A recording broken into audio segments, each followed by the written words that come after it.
So this is my greenhouse, my foldable canopy.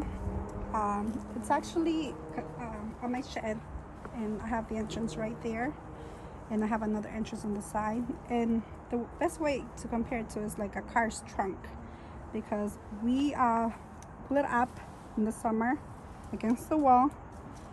Do you see all of the base, the pipes? We tie it against the wall, and then in the fall we bring it back down, and we usually cover it with mulch so that the heat from the inside or the coldness cannot come in. But usually my chickens like scratch all over here, but I try to have mulch to help retain the heat from the inside. And the greenhouse pretty much starts from the wall. We have plastic covering the entire wall because we don't want any of the coldness or the cold air to come through. So we have the PVC pipes, and it comes down. It's kind of like a triangle shape from the wall up to the side, but we added this pipe for extra support during snows, heavy rains, like even leaves, so everything just glides down. It doesn't cause any damage. What makes the greenhouse fun? So in the summer we take out the screws, and then we're able to unlock it and pull all of the pipe upwards, like again like a canopy, and we tie it against the wall in here. And this is the fun part. This is the BioGreen thermostat. So you can set up a minimum temperature. I have it at 45, so anything that drops below 45, I believe, is when the heater will kick in. I have it at 10 on the heat settings. And what I added about 2 hours ago is some incandescent Christmas lights, because they do radiate heat somewhat. It won't damage your plants, but it will help it stay warmer.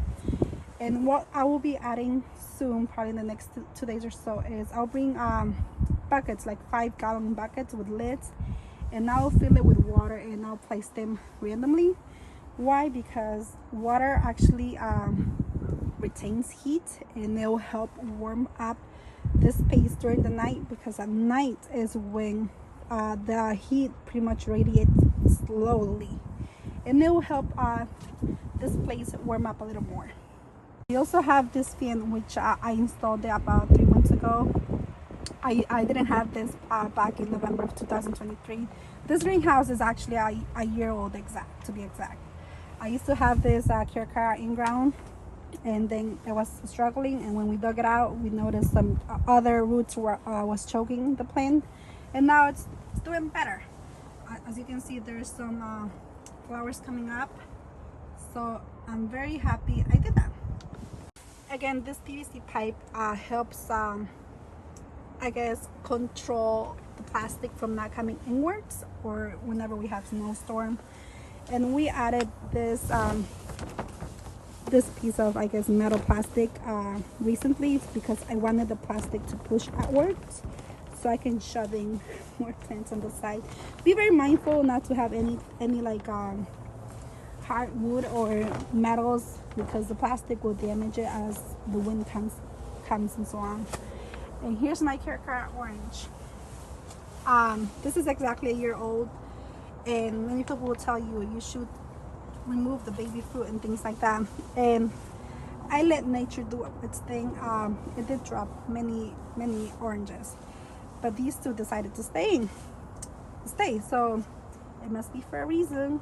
So one thing that you'll notice the most when it comes to my citrus plants is in what they're growing, and it's actually in a fabric pot or a grow bag. Why? Because citrus don't like wet roots, they like drainage, and grow bag provides that. Terracotta pots, they also offer that, but to be honest, they're quite expensive, they're heavy. I can't find big terracotta pots anymore, plus again they're too expensive. And I got these are, I believe, 10-gallon grow bags for, I'm pretty sure I got 8 bags or 10 bags for about $25 on Amazon. So it's a deal, and it works wonderfully. As you can see, there you go. And I actually should have planted this Cara Cara orange, which is trying to come back to life in a smaller size, but I haven't been watering as much because it doesn't need it. I don't want the roots to rot. And again, it's key to let your soil dry in between waterings. Let it dry, or else your plant will struggle and die. And these plants get about 6 hours of sunlight. I do fertilize them about every month. Why? Because you water them and the nutrients do leach out, they'll drain out. It's not like an in-ground plant where they have lots of fertilizers, lots of mulch, more nutrients in general. These are contained, like they're in a container. That's why it's called a container for a reason, because they're contained to just to whatever you give them. But make sure you give them plenty of fertilizer.